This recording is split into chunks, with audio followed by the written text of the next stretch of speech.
আসসালামু আলাইকুম। আপনি কি একজন বাণিজ্যিক মাছ চাষি? আপনারা কি গুণগত অরিজিনাল থাই জাতের পাঙ্গাস মাছের পোনা খুঁজছেন? দেখা যাচ্ছে কেজিতে 2000 থেকে 3000 পিস বা তার থেকে ছোটো অথবা বড়, তাহলে ভিডিওটা আপনার জন্য। মূলত থাই জাতীয় পাঙ্গাস মাছের পোনা পুকুর থেকে নার্সিং করে যা পোনা সাইজ মানে বিক্রি করতে চাই অনেক চাষিরা রয়েছে। আর দ্বিতীয় কথা হলো, অনেক চাষিরা কালচার করার উদ্দেশ্যে মাছগুলো পুকুরে কালচার করে। তো আজকে দুটি মাছ কীভাবে চাষ করা যায় এটা আলোচনা করব। তো অবশ্যই সম্পূর্ণ ভিডিও দেখার অনুরোধ রইল। তো চলে যাই থাই জাতীয় পাঙ্গাস মাছের পোনার পুকুরে।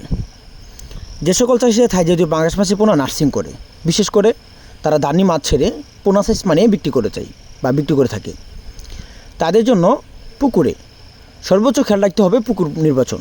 যেমন পুকুর প্রস্তুতি, উপরে গাছপালা অথবা ডাল আবিজাবি যেগুলো আছে পরিষ্কার করে নিতে হবে। দ্বিতীয় কথা হলো যে পুকুরে যেন 4 থেকে 5 ঘন্টা রোদে আবহাওয়া পড়তে পারে। চতুর্থ কথা হলো এই যে থাই জাতীয় পাঙ্গাস মাছের পোনা যারা নার্সিং করে তাদের পুকুরে পানির গভীরতা সর্বোচ্চ 4 ফিট, কেননা তারা নার্সিং করে পোনা সাইজ মানে বিক্রি করে দিতে চাবে।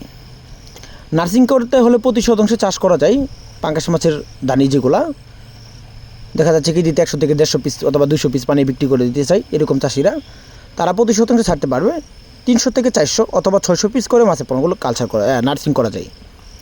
তো নার্সিং করে কেজিতে 150 থেকে 200 পিস পানি বিক্রি করে দিতে চাইবে, তাদের জন্য কাপ জাতীয় মাছের পোনা, তারপরে পাঙ্গাস মাছ অথবা যে কোনো মাছের পোনা থাকুক না কেন এভাবে নার্সিং করে। আর দ্বিতীয়ত হলো পাঙ্গাস মাছ কালচার করা। যে সকল চাষিরা পাঙ্গাস মাছের পোনা কালচার করে থাকে তাদের জন্য নার্সিং করে পুকুরে কাপ জাতীয় মাছের পোনা অথবা থাই জাতীয় পাঙ্গাস মাছের পোনা নার্সিং করে মাছের পোনাগুলো কালচার করার উদ্দেশ্যে দিবেন। আর যখন কালচার করবেন তখন কেজিতে দিবেন আপনারা 20টা থেকে 25টা অথবা কেজিতে 4টা থেকে 5টা, এরকম সাইজের মাছের পোনাগুলো কালচার করার উদ্দেশ্যে পুকুরে ফেলাবেন। ওই পুকুর থেকে নার্সিং করে ওই পুকুরে কালচার করার উদ্দেশ্যে এভাবে ফেলাবেন। তো থাই জাতীয় পাঙ্গাস মাছের পোনা যারা কালচার করে তারা প্রতি শতাংশে চাষ করা যায়।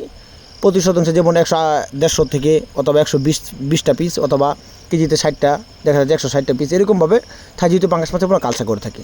মূলত যারা যেরকম পরিমাণ বড় মানি বিক্রি করতে চাবে তাদের জন্য মাছের আকৃতির অনুযায়ী মাছ কালচার করা হবে। থাই জাতীয় পাঙ্গাস মাছের পোনা প্রতি শতাংশে চাষ করা যায়। যেরকম যদি 1 থেকে 1.5 কেজি বানান তাহলে প্রতি শতাংশে 150, আর যদি আরও ছোটো বানান তাহলে প্রতি শতাংশে 160টা, আর যদি তার থেকে বড় বানান তাহলে প্রতি শতাংশে 120টা বা 100 পিস করে মাছের পোনাগুলো কালচার করা যায়। মূলত আমরা এভাবে সারা বাংলাদেশের যে কোনো স্থানে থাই জাতীয় পাঙ্গাস মাছের দানি অথবা বড় পোনা যে কোনো সাইজের মাছের পোনাগুলো আপনারা আমাদের কাছে নিতে পারেন।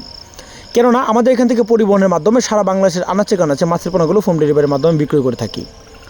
আমাদের এখানে শিং, মাগুর, পাবদা, গুলশা, ট্যাংরা, মরিচেক্স, তেলাপিয়া, থাই পাঙ্গাস ও সকল ধরনের কাপ জাতীয় মাছের দানি পোনা রয়েছে।